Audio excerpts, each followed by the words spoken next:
Assalamualaikum warahmatullahi wabarakatuh. Apa kabar semuanya? Mudah-mudahan sehat-sehat saja ya. Pada kesempatan ini kita masih melanjutkan kembali materi kita tentang wireless. Dan standar ini dikeluarkan oleh IEEE 802.11. Nah, ini wireless ini berarti adalah tanpa kabel, wire. Oke, baik.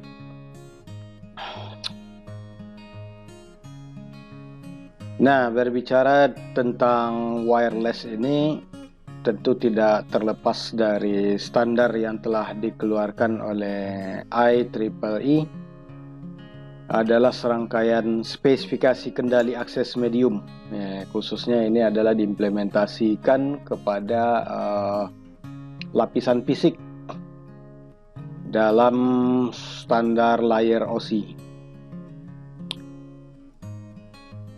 Nah, yang dibuat oleh IEEE ini mungkin ya adalah sebagai acuan bagi para vendor untuk membuat perangkat wireless. Jadi setiap vendor harus mempunyai pedoman dalam membuat perangkatnya berdasarkan IEEE. Jadi harus memenuhi standar ini dalam membuat perangkat wireless. Nah, seperti yang kita ketahui bahwa wireless ini identik dengan Wi-Fi. Jadi di dunia awam ini disebut juga dengan Wi-Fi atau hotspot atau dan WLAN ya, WLAN, wireless LAN dan sebagainya. Tetapi secara akademik kita selalu menyebutnya adalah IEEE 802.11. Oke, seperti itu ya. Nah, dalam teknologi ini ada teknologi wireless yang ada. Ini adalah wireless LAN atau WLAN. Pada pohon tri ini kita bisa melihat tentang wireless. Ada banyak unsur di sekitarnya atau topik-topik yang bisa dibahas atau dipelajari di sini. Nah, kalau kita lihat dalam gambar pohon tri ini, di situ ada physical media. Jadi ini ada seperti infrared, radio, kemudian modulasi dan lain sebagainya tentang physical media, alat-alat media untuk transmisi menggunakan wireless, terutama di radio ya, radio yang memancarkan SSID. Kemudian ada lagi atau banyak juga yang mungkin yang berbicara tentang transmisi, skema transmisi. Nah, di dalam skema transmisi ini ada split spectrum.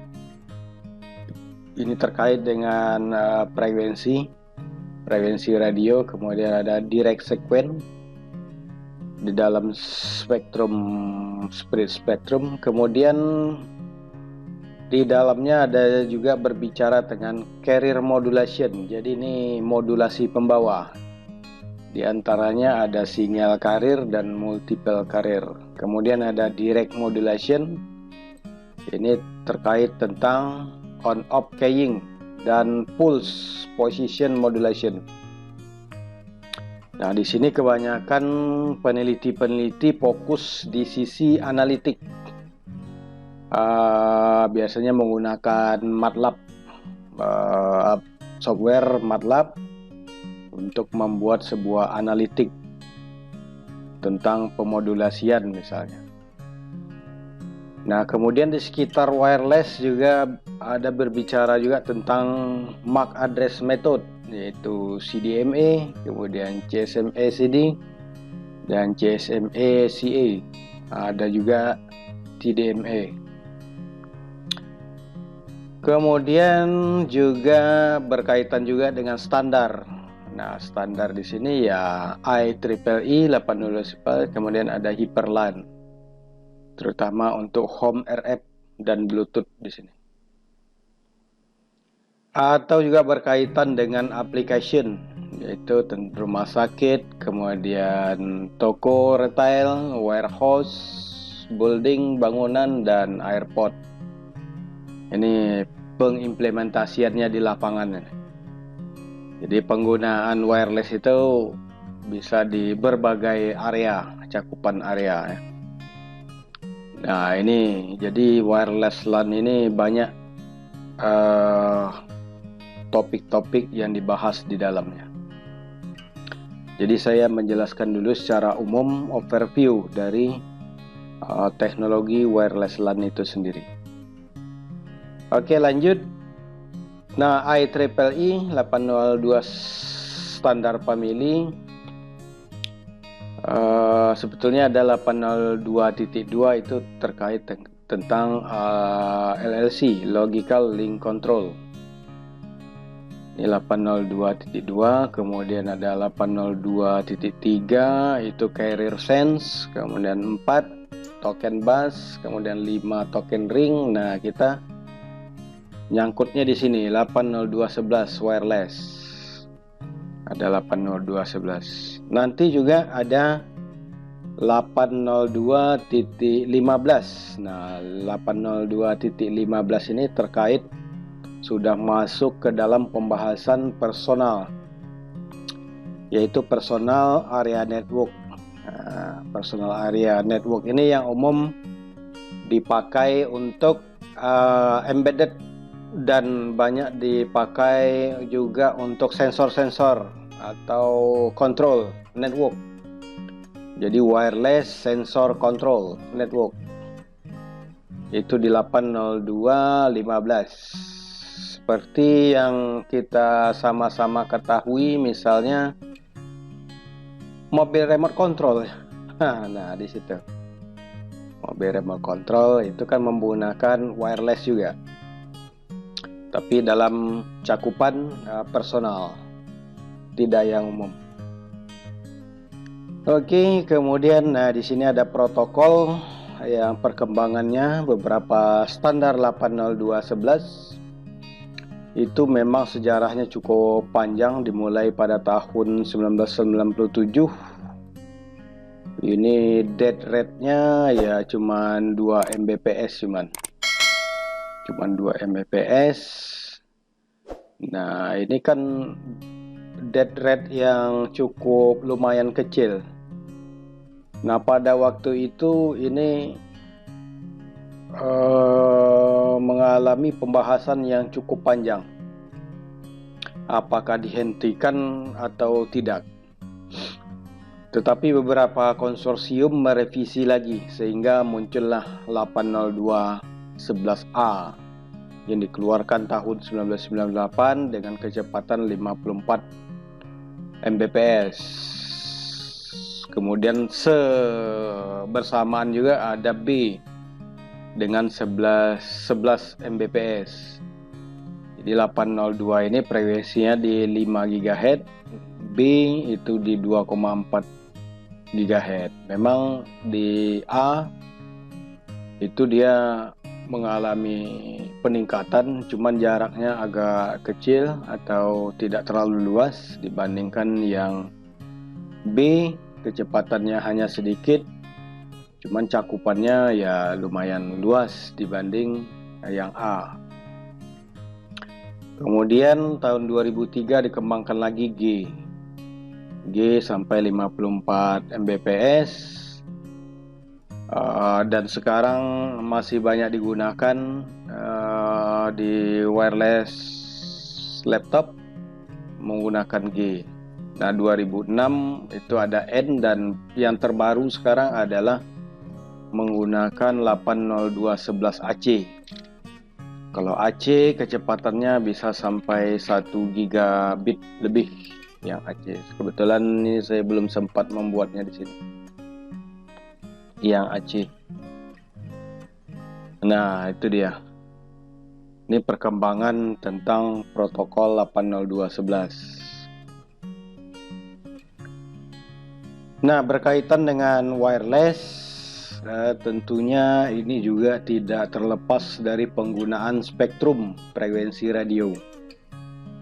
Karena dia menggunakan gelombang, maka regulasinya juga diatur. Jadi pemerintah kita itu ada regulasi khusus yang mengatur tentang penggunaan spektrum frekuensi radio ini.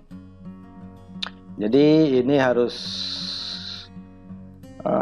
karena di frekuensi ini ada yang berbayar, ada juga yang tidak berbayar. Sehubungan dengan itu kita harus hati-hati dalam penggunaan spektrum frekuensi, terutama di wireless ini. Tidak semua band frekuensi itu bisa digunakan, tapi ada beberapa yang tidak boleh, berkaitan dengan regulasi pemerintah terkait hal ini. Nah, kemudian nah ini terkait tentang pengukuran. Jadi ini ada wireless itu ada 2,4 GHz. Ada beberapa penelitian melakukan localization untuk pengukuran jarak berdasarkan signal. Jadi wireless itu mempunyai signal-signal. Atau bisa juga banyak juga yang melakukan penelitian tentang intelligent network berkaitan dengan spektrum penggunaan daripada wireless. Nah, Anda bisa menggunakan menganalisa sedikit tentang penggunaan wireless ini di tempat Anda tinggal sekarang. Nah, biasanya untuk menganalisis sebuah jaringan itu bisa menggunakan, kalau saya itu menggunakan ini InSS Aider. Nah, ini Anda bisa menggunakan tool yang ini. Ini tinggal download, kemudian diinstal, dan hasilnya adalah seperti ini. Nah, ini waduh, lumayan ramai di tempat saya berada sekarang. Nah, dari sini Anda bisa melihat di sini. Ini software ini mempunyai visual yang cukup bagus. Jadi di 2,4 sendiri, 2,4 GHz itu dia mempunyai channel 1 sampai 11 sebetulnya. Sampai 13 ya, sampai 13. Nah, kita lihat di sini analisanya. Wah, ini cukup berhimpitan satu sama lain. Ini yang saya gunakan adalah Heliac SSID-nya yang warna kuning. Nah, kita lihat yang ini kan berhimpitan dengan yang ini. Ini berhimpitan. Jadi analisanya bisa dilihat di dashboard ini sebetulnya bahwa ini mempunyai ini 802.11G. Itu Anda bisa melihat di tempat Anda sendiri bagaimana analisa spektrum frekuensi wireless yang ada saat ini, saat Anda membuat menjalankan tool InSS Aider ini. Jadi lihat di tombol network, di situ ada beberapa hotspot. Nah, di sini misalnya Huawei misalnya, itu bisa dilihat. Nah, kita lihat Huawei ini dia mempunyai signal min 47 dBm. Kemudian channelnya channel 7, kemudian lebarnya 20 MHz, dan security-nya adalah WPA 2 personal. Basic rate-nya ini sampai 11 Mbps. Dia menggunakan N ya. Kalau N bisa 144 Mbps. Nah, ini bisa kita ukur akses point yang ada di sekitar kita. Nah, ini bisa kita lihat. Jadi sebelum menempatkan sebuah akses point di lokasi yang kita ingin tempatkan, itu kita harus analisa dulu signal-signal yang bergentayangan di sekitar kita. Nah, Anda harus mengatur bandnya itu. Sini kan ada channel mana saja yang belum digunakan atau signalnya yang agak lemah. Model Min 93 ini kan lemah nih, merah. Kemudian yang paling kuat itu adalah hijau. Di sini ada hijau. Nah, hijau ini sinyal kuat. Kalau ini lemah, nah mungkin di lemah ini mungkin Anda bisa meletakkan channelnya sesuai yang Anda inginkan.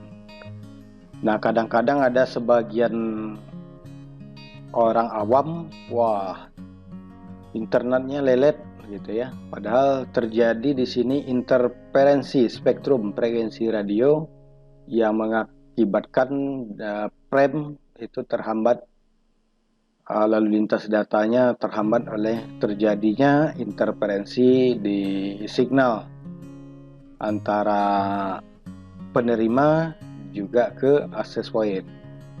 Nah, jadi laptop kita ini adalah penerima, pengirim adalah access point. Contohnya ini SSID Heliac dan lain sebagainya. Nah, ini bisa menjadi acuan nanti mana tahu ada yang melakukan penelitian tentang cakupan area hotspot yang aman. Nah, sehingga ini bisa dianalisis sedemikian rupa. Nah, tapi ini yang kebanyakan kadang tiba-tiba WiFi jadi lemot gitu ya. Bisa terjadi karena spektrum yang digunakan bertabrakan dengan yang lainnya. Nah, seperti itu yang terjadi saat ini. Jadi tugas Anda nanti silakan jalankan download ini di webnya. Ketik aja di Google in SSIder, kemudian download, kemudian register ke metageek.com. Nanti jalankan aplikasinya, kemudian di screenshot sampai full layar ya, di screenshot, buat di Word, screenshotnya dipaste di situ gambar ini hasil screenshot Anda, dan buat analisa Anda di bawahnya. Kira-kira bagaimana?